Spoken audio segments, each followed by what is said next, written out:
Part 1. James and Rachel. They're at a dinner party.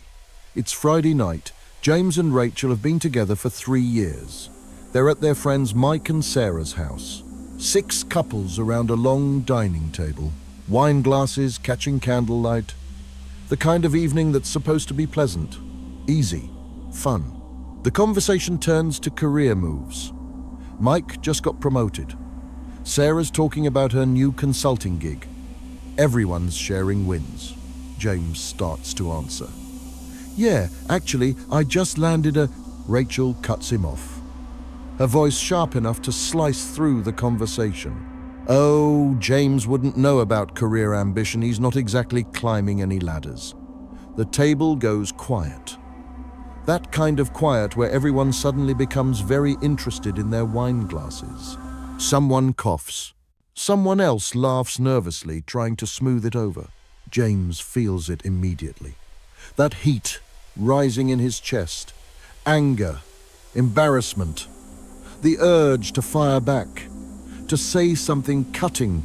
To defend himself right there in front of everyone. But here's what James has been studying. For the last 6 months, he's been reading the Stoics. Marcus Aurelius, Epictetus, Seneca.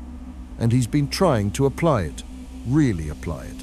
Epictetus taught something specific about moments like this. If evil be spoken of you and it be true, correct yourself. If it be a lie, laugh at it. So James makes a choice. He doesn't laugh. He doesn't defend. He doesn't attack back. He just continues. He turns to Mike and asks about the new promotion. He lets the moment pass. If you've been in this exact situation, publicly disrespected by your partner, and had to decide in the moment how to respond, type dinner party in the comments below. And if this content is resonating with you, hit that like button and subscribe, because this gets deeper. The dinner continues. Conversations move on. But something shifted at that table. Not just for James, for everyone watching. They saw her disrespect him. They saw him not react, and people noticed. After dinner, they drive home. Silence in the car. Rachel's scrolling through her phone. James is thinking about how to address this. Because here's what the Stoics teach you: don't ignore harm. You address it, but you address it from a place of reason, not emotion. Seneca wrote in his letters, "The greatest remedy for anger is delay." James waited until they got home, until the emotion cooled, until he could speak from principle, not pain. They walk into the house. Rachel heads straight for the bedroom. James follows. "Rachel, we need to talk about tonight."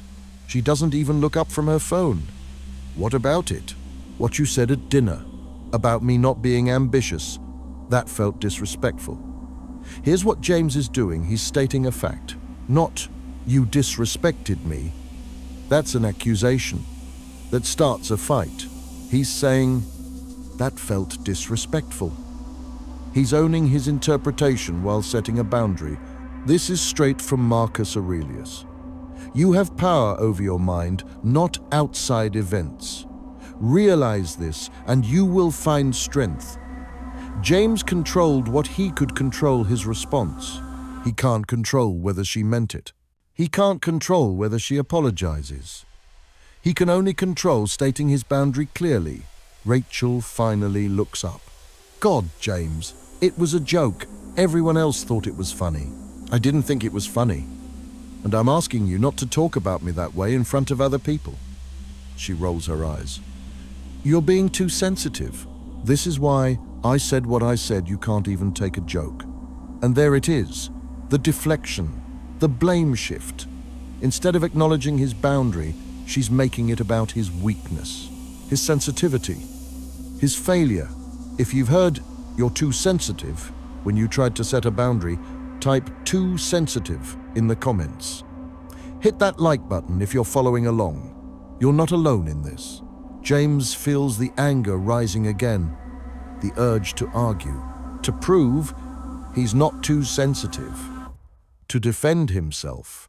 But Musonius Rufus, a lesser-known Stoic philosopher, taught something critical.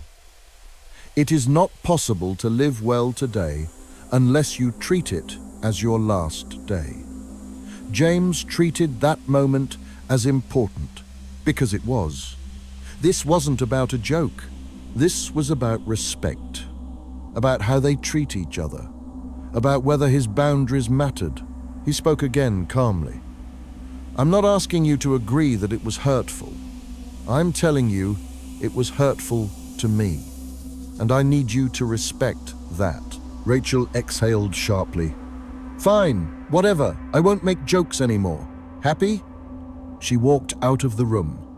Now, here's what James is realizing. He did everything the Stoics teach. He controlled his immediate emotional reaction. He waited until he could speak calmly. He stated a clear boundary. He didn't attack. He didn't defend. He simply stated what he needed. And it didn't matter, because Epictetus also taught this. Don't demand or expect that events happen as you would wish them to. Accept events as they actually happen. James wanted Rachel to hear him, to apologize, to acknowledge the hurt, to change her behavior, but he can't control that. He can only control himself. The next morning, Rachel acts like nothing happened. She's making coffee, humming. James walks in. Morning, she says casually. Morning. No acknowledgement of last night. No apology. No, hey, I thought about what you said. Nothing. James is learning something the Stoics understood deeply. You can control your character. You cannot control another person's. Marcus Aurelius wrote in his private journal these were never meant to be published, just his own thoughts. When you wake up in the morning, tell yourself, the people I deal with today will be meddling, ungrateful, arrogant, dishonest, jealous, and surly. But he also wrote, they are like this because they can't tell good from evil. Comment, tried everything, if you've done everything right and it still didn't change the other person. That's what this entire series is about.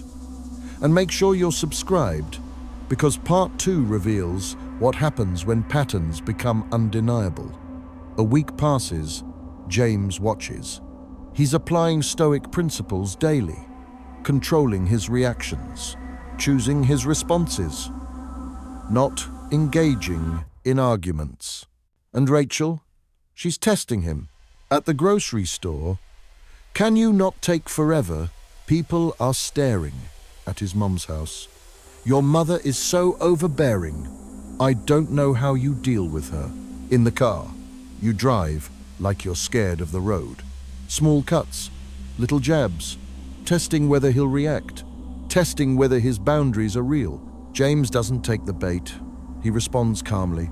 Sometimes he doesn't respond at all. But here's what he's starting to track: the pattern. Chrysippus, another ancient Stoic, taught, living virtuously is living according to experience of what happens by nature. What's happening by nature is this. Rachel is showing him who she is. The question is whether James is willing to see it. 2 weeks after the dinner party, they're having breakfast. James mentions he's thinking about taking a course to expand his design skills. Maybe learn some new software. Invest in himself. Rachel barely looks up from her phone. Why? It's not like you're going anywhere with it. That's when James realizes something. This isn't about the course. This isn't about any one comment. This is about a fundamental lack of respect. Seneca wrote, associate with people who are likely to improve you. The question James needs to ask himself, is Rachel improving him, or is she slowly eroding who he is? Epictetus taught his students something radical. Freedom is the only worthy goal in life. It is won by disregarding things that lie beyond our control. Rachel's opinion of James is beyond his control. Her respect for him is beyond his control. Her words are beyond his control. But his choice to accept this treatment, that's entirely in his control. If you're starting to see a pattern in your own relationship, type pattern in the comments below. Sometimes we need to hear we're not crazy for noticing. Hit that like button if this is hitting home. That night, James sits alone in his home office. He opens his journal, something the Stoics always recommended. Writing clarifies thinking. He writes, "I have controlled my reactions for 3 weeks. I have set clear boundaries. I have spoken calmly and respectfully, and nothing has changed. The question is, how long do I stay in a situation where my character is being eroded?" Marcus Aurelius faced this question constantly. As Emperor of Rome, he dealt with betrayal, disrespect, and disloyalty daily. But he also understood something crucial.